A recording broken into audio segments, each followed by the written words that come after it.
Hello guys, আজকে আমরা একটা মিনিয়েচার আর্ট বানাবো। তার জন্য প্রথমে আমি একটুখানি মাটি নিয়ে নিলাম। তারপরে আমি সেটাকে রাউন্ড করছি, ভালোভাবে রাউন্ড করতে হবে, প্লেন করতে হবে। এবার মাঝখানে দিয়ে একটা পেন্সিল ওটাতে ঢুকিয়ে দেবো। আচ্ছা, এখানে যদি তোমরা সিলিন্ড্রিক্যাল পেন্সিল পাও তো সেটা বেশি ভালো হয়। তারপরে পেন্সিলটা চারিদিকে ভালোভাবে আঙুল দিয়ে ট্যাপ করে আ কাপটাকে সমান করে নিতে হবে আঙুলের প্রেসারে। তারপরে যেমন প্রদীপের ওখানে ছুঁচোলা হয় না, প্রদীপের ধারটা তেমনভাবে একটা জায়গায় ছুঁচোলা করে নেব।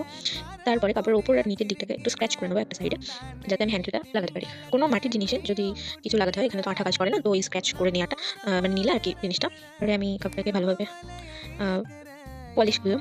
গাইস, এটা আমার ফার্স্ট ভয়েস ওভার ভিডিও, তো একটু করলে ডোন্ট মাইন্ড প্লিজ। তারপরে প্লেটের জন্য আবারও সেম প্রসেসে আমরা মাটিটাকে রাউন্ড করে নেব। রাউন্ডটা দিয়ে এখানে একটা রাউন্ড মতো কোনো একটা ছোট জিনিস, এটা ফাঁকা করার মানে যাতে মাঝখানের দিকটা একটু রাউন্ড শেপে বসে যায় আর কাপটা বসানোর জায়গা থাকে, সেই কারণে এটা করা। তো এটাকে করে নিয়ে আমি ভেবেছিলাম রাউন্ডভাবে প্লেটটাকে বানাবো। তারপরে ভাবলাম একটু বেশি হয়ে যাচ্ছে, তো সেই কারণে আমি এটাকে করতে করতে হার্ট শেপ দিয়ে ফেলেছি। এই নিয়ে আমাদের কাপ আর প্লেট। নেক্সট পার্ট, তার জন্য প্লিজ লাইক অ্যান্ড সাবস্ক্রাইব।